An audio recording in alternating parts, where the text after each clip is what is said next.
Hi, Bob the Canadian here. Welcome to this English lesson. We all know someone who has a test coming up, and there are different kinds of tests in life. In this English lesson, I will teach you 4 English phrases that you can use to say something to someone who maybe has a test coming up, like an English test, or maybe they have a test coming up, like a test at a hospital. So stick around and I'll teach you 4 English phrases so you know what to say in those situations.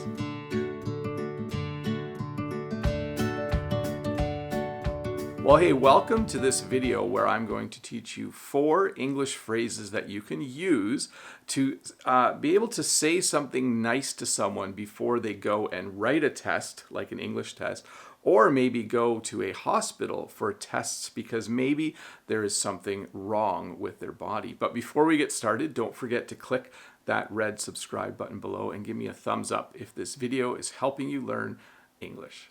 The first English phrase that I want to teach you is, I wish you all the best, or there's a shorter form, all the best. We would use this phrase for someone if they were going in for a medical test.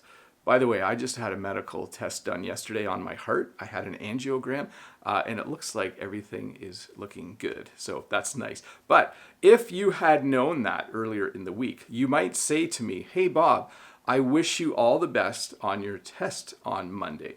Or you might say, hey, Bob, all the best on your test on Monday. And that would just be a really nice way to encourage me and make me realize that people are going to be thinking about me while I go through that test. So you could say, I wish you all the best, or the shorter version of it, all the best. The second phrase that I want to teach you in this English lesson is the phrase, I hope things go well.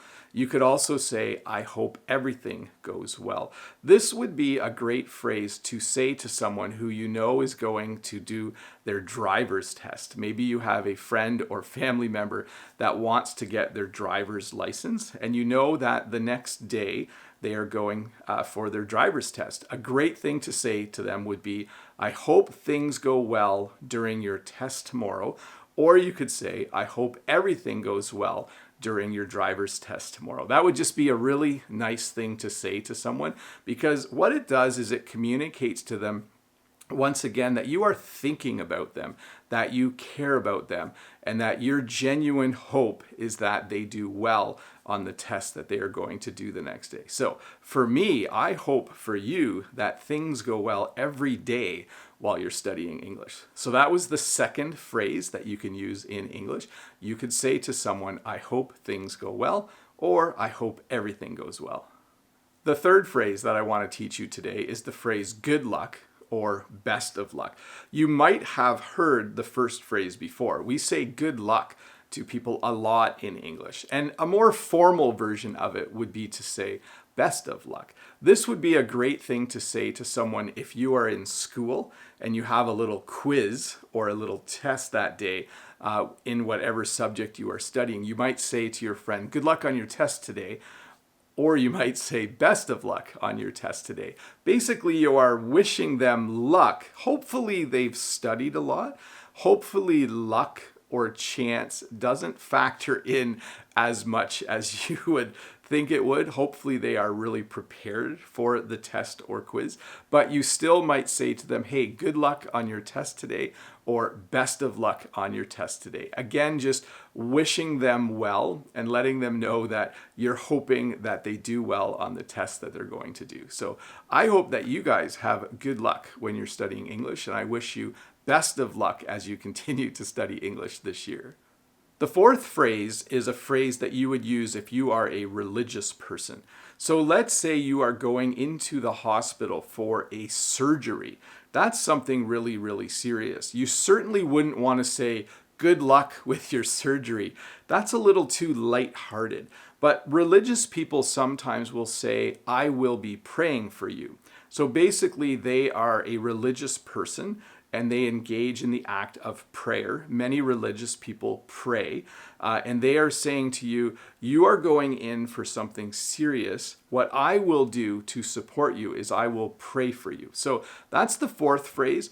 Even in Canada, people who are not religious will sometimes say this phrase, especially if someone is having something serious done the next day or later that week. They might say, "Our prayers will be with you," or "I will be praying for you." So that's the fourth way to encourage someone or to say something nice to them before they have a test or before they have something major like a surgery. "I will be praying for you." Another phrase very similar to "I'll be praying for you" is something that's used by non-religious people, and that's the phrase "I'll be thinking of you." So they'll directly tell you that when you are going through with whatever serious thing is happening, they will be thinking about you during that time. So they'll kind of in their minds be thinking of you at the same time you are doing that stressful thing or experiencing that stressful thing. And that is another way that they will show their support. So they might say, "I'll be praying for you," or they might say, "I'll be thinking of you." The fifth thing that you can say to someone as they head into a test or some other stressful situation is you could say, "Oh, I'm sure things will go fine." This is probably the lightest, most lighthearted way of letting someone know that you are thinking about them when they go through something that might be a little bit challenging. Whenever my son has a test at school, and if he is really stressed about it, oftentimes Jen and I will say the night before, "Just study hard.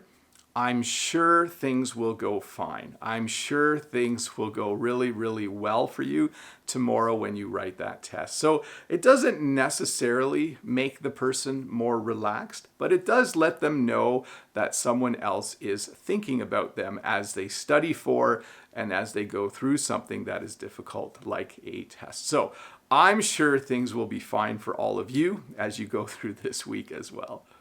Well, hey, that was 5 things that you can say to someone before they have something like a test at school or before they have maybe a test at a hospital, a serious medical test. I think that these are very helpful phrases. They are very common English phrases. So generally when I teach an English lesson to you, I look for the things that I would say as a native English speaker, and these are all sentences and phrases that I have said and do regularly say when I am speaking English. Anyways, Bob the Canadian here. Again, if you're new to these English lessons, please hit that subscribe button. Thumbs up if you enjoyed the video. And while you're here, why don't you stick around and watch a couple more videos? I'm sure they'll help you improve your English a lot.